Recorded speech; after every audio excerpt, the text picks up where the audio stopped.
duka waktu lahirnya Nabi Muhammad. Semua menyambut kelahiran Rasulullah Sallallahu Alaihi Wasallam, dan rasa senang kita, rasa bahagia kita adalah hal yang disuruh oleh Allah, diperintahkan.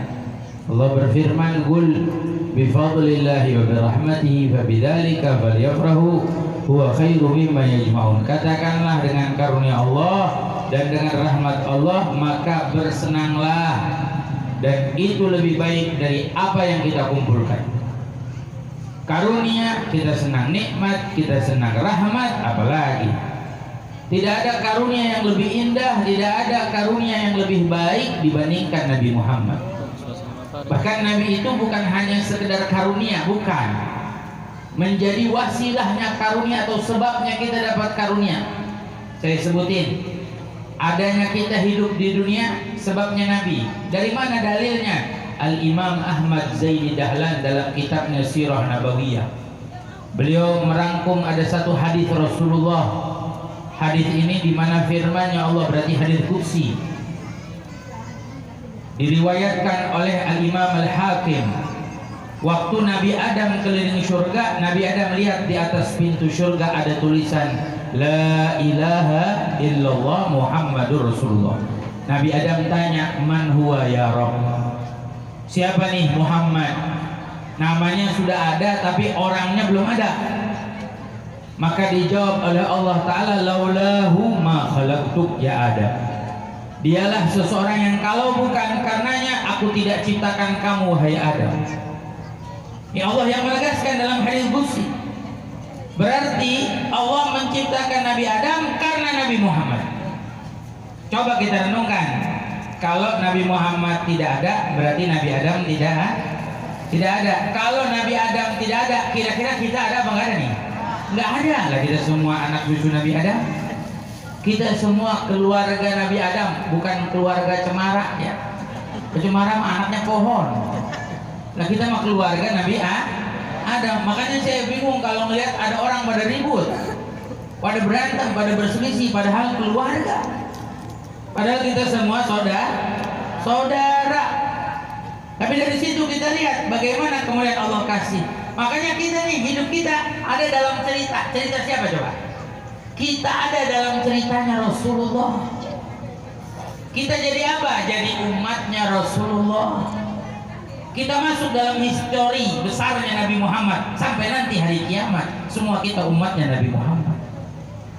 Itu disebut oleh ulama namanya nikmatul ijad. Itu nikmat yang paling indah yang pertama ya. Nikmat yang kedua, yang ketiga, nikmat yang paling besar setelah nikmatul ijad.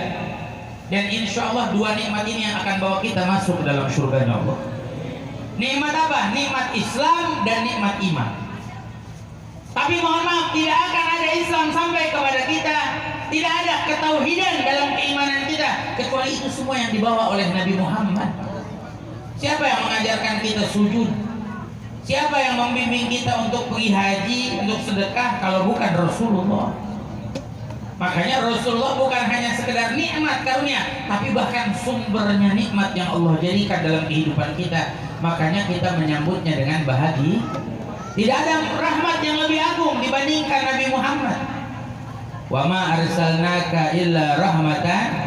Tidaklah aku mengutus engkau wahai Muhammad melainkan rahmat untuk seluruh alam semesta. Ibu rahmat untuk anak ibu, tapi ibu belum tentu rahmat untuk anak orang. Betul apa salah saya ngomong? Terbatas, cuma untuk anak ibu jadi rahmat. Mengandung 9 bulan. Tapi Rasulullah rahmatnya menyeluruh seluruh alam semesta. Tanpa pandang bulu, tanpa milih kelompok atau golongan, semua ada di bawah rahmatnya Nabi kita Muhammad. Makanya kita sambutnya dengan bahagia, sambutnya dengan senang. Bahkan Allah nyatakan di akhir ayat, wa khairu mimma yajma'un, dan itulah lebih baik dari apa yang kita kumpulkan. Berarti apa? Kita ngumpul begini nih, kita senang memperingati Maulid Nabi, ibu di pengajiannya, bapak di masjid-masjid dan musolah lain sebagainya. Semua rasa senang dengan Maulidnya Nabi Muhammad karena karunia terbesar dan rahmat terbesar yang Allah berikan lebih dari harta sebanyak apapun yang kita punya. Karena pengajian kayak begini nanti jadi saksi di hari kiamat.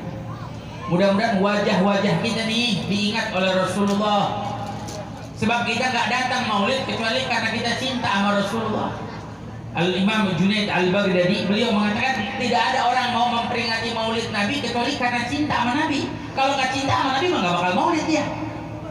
Kalau nggak cinta sama Rasulullah nggak bakal maulid. Kita maulid karena kita cinta pada Rasulullah. Makanya mohon maaf, senang atau tidak senang dengan maulid Nabi, bikin maulid atau nggak bikin maulid, sebenarnya hakikatnya apa dari rahasia maulid ini? Rahasia maulid ini supaya kita kenal lebih dekat siapa Nabi kita Muhammad. Ini pengajian begini dibuat, ibu ngaji di pengajian ibu bikin maulid, bapak ngaji di masjid-masjid musola-musola bikin maulid. Tujuannya apa? Tujuannya supaya kita kenal lebih dekat Nabi Muhammad. Jujur kita jauh dari Rasulullah. Kita jauh dari Nabi Muhammad SAW. Makanya majelis-majelis seperti inilah majelis yang mengenalkan kita kepada Rasulullah SAW. Hadirin hadirat, nggak ada manusia yang lebih mencintai kita dibandingkan Nabi Muhammad. Ibu cinta sama kita luar biasa. Ibu kita cinta sama kita luar biasa. Tapi manusia hakikatnya yang paling lebih mencintai kita adalah Nabi Muhammad. Dari mana cintanya Nabi? Tadi disampaikan oleh guru-guru kita. Di antaranya Nabi masih hidup mikirin kita. Tiap malam doain kita, ya Rob ummati. Sampai sajadah Nabi basah dengan air matanya, sampai kaki Nabi bengkak dalam sujudnya yang didoain kita. Kita belum lahir udah didoain sama Nabi. Kita belum ada di dunia kita sudah didoakan oleh Rasulullah. Apa kurang cintanya Nabi? Nggak sampai di situ. Tadi disampaikan bagaimana sampai Nabi SAW minta nggak ridho kalau ada satu umatnya masuk ke neraka. Coba kita bayangin, Nabi bilang saya nggak ridho kalau ada satu umat saya masuk neraka. Berarti apa? Nabi kepengen kita semua masuk surga sama Nabi Muhammad. Makanya saya bingung kalau ada orang nyalahin orang, musuhin orang, benciin orang. Kadang-kadang sampai ada orang jahat ngomong sama saya begitu, si Anu jahat sih, doain biar mati nggak apa? Doain biar dia dapat hidayah Allah. Dia saudara kita ini. Dia saudara kita, cuman memang dia jauh. Dia jauh dari Allah. Makanya mohon maaf hadirin hadirat.